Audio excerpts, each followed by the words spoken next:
voudrais dire que tous ceux qui vivent au Sénégal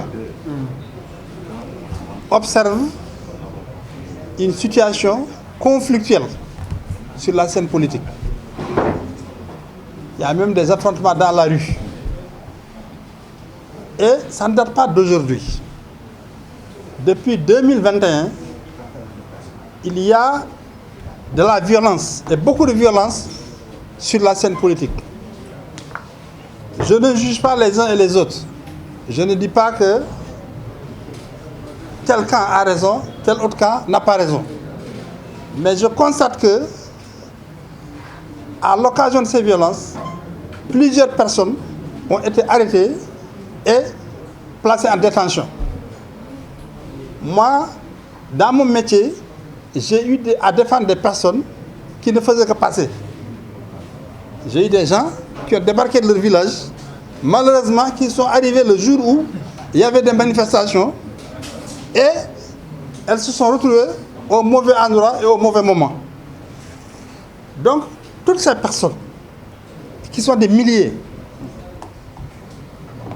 quand on leur dit amnistie, je pense que ces personnes-là, qui vivent dans leur chair la privation de liberté, qui vivent la promiscuité, qui vivent des conditions carcérales exécrables, ces personnes ne vont pas hésiter, ils vont signer de deux mains.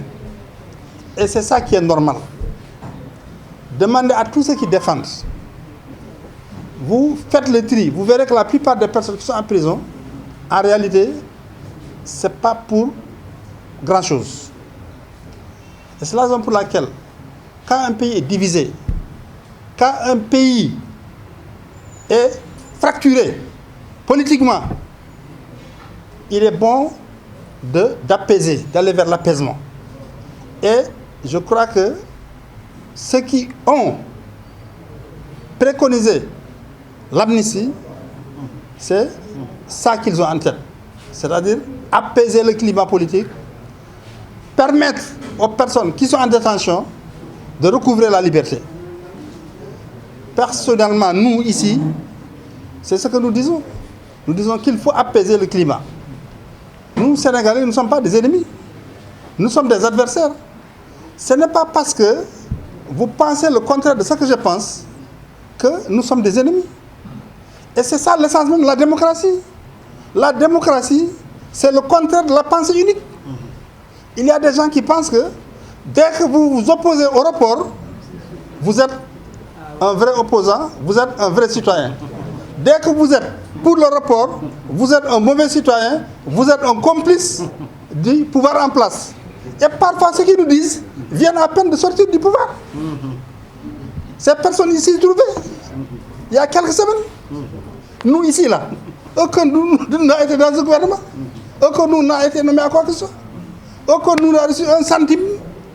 Et ce sont des personnes qui ont bénéficié de la faveur du Conseil constitutionnel, qui sont retenues, qui nous disent que nous qui avons été spoliés de nos droits, que c'est nous qui sommes alors l'opposition de papa, si je puis dire comme ça, l'opposition du pouvoir. Vous voyez que c'est arbitraire. Donc c'est vous dire que il faut qu'on pose les problèmes dans leur position correcte. Nous sommes ici des citoyens sénégalais. Chacun de nous avait un projet politique. Chacun de nous avait une vision politique. Et c'est pour cette raison que chacun a déposé sa candidature et allé chercher les parrainages et allé chercher une caution de 30 millions. Mais malheureusement, nous avons constaté que lors des opérations de contrôle, il y a eu de très graves dysfonctionnements qui sont passés. D'abord pour nous. Et nous avons constaté aussi, s'agissant du cas de Karim Wade, qu'il y a eu une très grande injustice dont il a été victime. En 2019, il était candidat. Il était sénégalais. Seulement, il n'avait pas la carte d'électeur. 5 ans après, il a la carte d'électeur. Maintenant, il n'est plus sénégalais seulement. Mais quelle est cette façon de rendre la justice à géométrie variable? 5 ans avant, vous étiez exclusivement nationale sénégalaise. 5 ans après, bon, vous avez la carte d'électeur, mais vous n'êtes plus de nationalité sénégalaise exclusive. Alors qu'aujourd'hui, au jour où on se prononçait, il avait un décret qui confirmait sa déclaration, comme quoi il a renoncé. On dit que non, le décret devait venir avant. Et puis depuis quand on se base sur des décrets français, sur des lois françaises, pour déterminer la nationalité d'un Sénégalais? Il y a des lois sénégalaises pour ça. Donc c'est vous dire que il faut qu'on cherche raison et mesure gardée, comme disait le président Senghor. Ici, nous ne nous opposons à personne. Nous ne considérons personne comme un ennemi. Nous sommes devant une situation objective, une situation réelle. Quand un grand parti comme le PDS, qui fait ses 50 ans cette année, est écarté des élections en 2019, vous l'écartez en 2024. Notre président arrive, peut-être qu'il pourra faire 2 mandats s'il fait un bon travail. Donc ça veut dire que pratiquement, vous condamnez à mort le PDS et vous voulez que le PDS se croise les bras et applaudisse. Si le PDS réagit, vous dites que non, c'est des traîtres à la démocratie, c'est des complices du pouvoir. Le PDS est resté dans l'opposition pendant 26 ans. Il est arrivé au pouvoir, il a gouverné pendant 12 ans. Il est reparti dans l'opposition pendant 12 ans. Et maintenant, si vous voulez encore le maintenir dans l'opposition, 10 ans encore après, mais est-ce qu'il va l'accepter? Il a raison, surtout s'il estime que le rejet de son candidat est injuste, n'est pas fondé sur une bonne application de la loi, parce que l'article 28 de la Constitution, quelqu'un l'a rappelé, mais dit qu'il faut apprécier les situations jusqu'au jour de l'élection.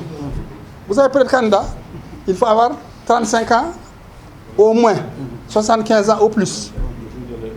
Et tout ça est apprécié au jour de l'élection. C'est-à-dire si aujourd'hui vous avez 34 ans, mais le 25 février vous aurez 35 ans, on prend votre candidature. Mais si aujourd'hui vous avez le contraire, mais on rejette votre candidature. Donc, les situations sont appréciées par rapport au jour de l'élection, in extremis, au dernier moment. C'est ça qu'on prend ça en compte. Donc, c'est vous dire que, écoutez, il ne s'agit pas de complicer avec le pouvoir ou de pas de complicer avec le pouvoir. Comme l'a dit le doyen Decroix, chacun nous cherche à remplacer le pouvoir. Nous ne nous battions pas, nous, pour que le pouvoir reste à sa place. Notre combat, c'était pour que le pouvoir débarrasse le plancher, que chacun nous arrive. Et voilà que maintenant, on nous dit, écoutez, vous êtes spoliés de vos droits, vous devez raser les murs, accompagner ceux qui n'ont pas été spoliés et vous taire. Au nom de quoi? Donc voilà ce que je voulais dire sur cette question. Donc, pour l'amnistie, nous sommes pour l'amnistie.